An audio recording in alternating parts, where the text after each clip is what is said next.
Hello everyone, আশা করি সবাই অনেক ভালো আছেন। তো আমি আপনাদের দোয়ায় অনেক ভালো আছি। তো আজকে আমার লাইভে আসার মূল কারণ হচ্ছে বন্ধু বান্ধব নিয়ে একটা কথা বলা। যেমন একটা এক্সাম্পল দিই, আমার বন্ধুরা কিরকম, আমার কথা লাগাইবো ওর কাছে, আবার ওর কথা লাগাইবো আমার কাছে। ওই দিক দিয়ে একটা এক্সাম্পল দিই, যেমন আজকে আমরা 4-5টা ফ্রেন্ড বৈশা একসাথে আড্ডা দিতেছি, মনে করেন দিয়ান। তারপর মনে করেন এই জায়গা থেকে আমি উঠে গেলাম গা। তো বাকি যে ফ্রেন্ড গুলো আছে ওরা আমার নামে বদনাম করলো, আমি কি করছি না করছি সবকিছু আমার নামে ওরা বলবে, আমি কি করছি না করছি আগে পরে সব বলবে।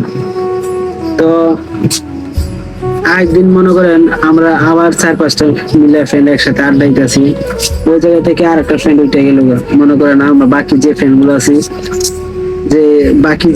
আছি, ওরা বললো ও কি করলো না করলো, মানে ওর নামে যত কিছু আছে সব কিছু বললে। তো এই হচ্ছে আমাদের মানে বন্ধুত্ব, বুঝছেন? আমাদের বন্ধুত্বটা এরকম। তো আমি যেটা মনে করি, লাইফে এত ফ্রেন্ড সার্কেল থাকা ভালো না। হাতে গোনা 2-3টা 4-5টা এইরকম ফ্রেন্ড সার্কেল থাকা ভালো।